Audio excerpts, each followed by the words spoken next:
quel est l'avenir de la data et de l'intelligence artificielle au service des marques, mais également au service des audiences? Alors, pour nous, on vient de le voir, l'intelligence artificielle, elle doit aussi miser sur un temps long. Parce que notre objectif, c'est aussi d'avoir et de détecter les signaux faibles des audiences. On doit pouvoir trouver des sujets, des topics qui aujourd'hui sont intéressants pour les publics, mais pas les sujets dont on parle aujourd'hui tous de manière, on va dire, commune dans les médias, mais au contraire, identifier les sujets de demain et aussi finalement les cibles de demain.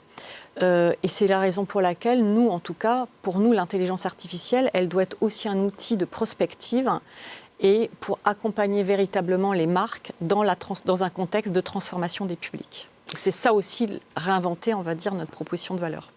Merci Virginie. Ce que je retiens, c'est effectivement grâce à des outils de plus en plus puissants en termes de data et d'intelligence artificielle, détecter les signaux faibles, accompagner les annonceurs dans l'anticipation de ce qu'ils pourraient réaliser grâce à ces différents outils, faire de la prospective, mais j'allais dire une sorte de prospective concrète. En tout cas, c'est comme ça que j'ai pris, que je comprends les choses. Est-ce que, de ton point de vue, Clémentine, justement, par rapport à ce tableau qu'on pourrait considérer idyllique, mais qui est concret, puisque justement tu as évoqué l'offre Aquo tout à l'heure avec France Télévisions Publicité, quel est ton avis sur justement l'avenir de la data et de l'intelligence artificielle, et j'allais dire, qu'est-ce que tu attends aussi en termes d'offres à l'avenir basé sur ces deux items? C'est idyllique, mais c'est essentiel. C'est clair. Faire du média planning et avoir une stratégie de communication sans aller dans le détail de son audience et de sa mesure, c'est dommage. C'est dommage, c'est se priver quand même d'un grand pan de son métier. Avec la data, on est vraiment passé à une stratégie d'hyper-ciblage. Donc maintenant, on arrive à aller vraiment cibler une audience précise sur un contexte assez précis. Avec l'intelligence artificielle, là, l'objectif dans un futur proche, je l'espère, c'est de pouvoir systématiser son achat média. Et donc, de pouvoir industrialiser aussi beaucoup plus sa stratégie de communication. Pardonne-moi Virginie, moi j'ai besoin que tout ça arrive assez vite parce que business first et que on a besoin de pouvoir réagir encore plus vite. Et puis le premier mot qu'on apprend dans une entreprise coréenne, c'est pali pali, ce qui veut dire vite. Donc c'est aussi ce qu'on va demander à nos partenaires médias, c'est d'arriver avec cette nouvelle offre très rapidement.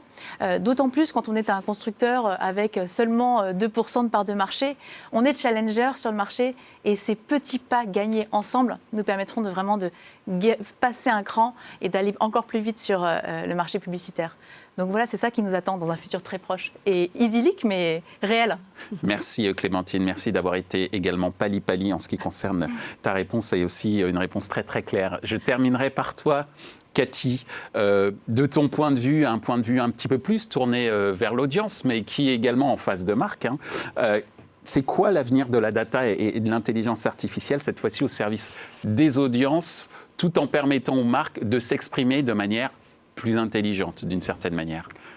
En effet, tout cela en fait va très très vite et ce qu'il faudrait peut-être faire, c'est vraiment pas reproduire les mêmes erreurs qu'on a fait avec les GAFA, c'est-à-dire enfermer les gens dans une bulle de filtre.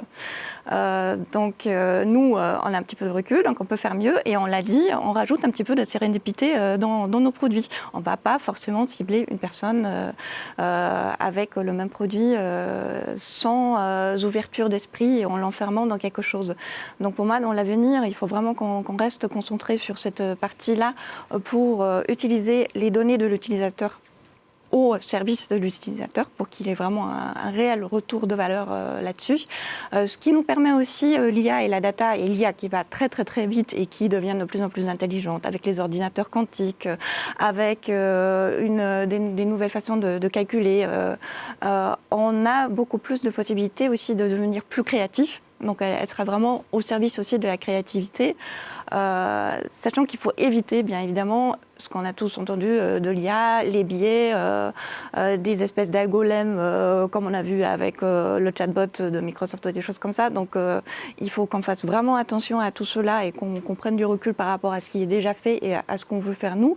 Et ce qu'il ne faut surtout pas oublier, et c'est la solution qui fait qu'on évite ce genre de biais, c'est de toujours mettre de l'humain dans tous ces process, puisque l'IA sans l'humain, ça n'a pas de valeur. Donc pour moi, c'est vraiment le plus important, c'est l'IA plus l'humain, ce qui fait non pas une intelligence artificielle, mais une intelligence augmentée.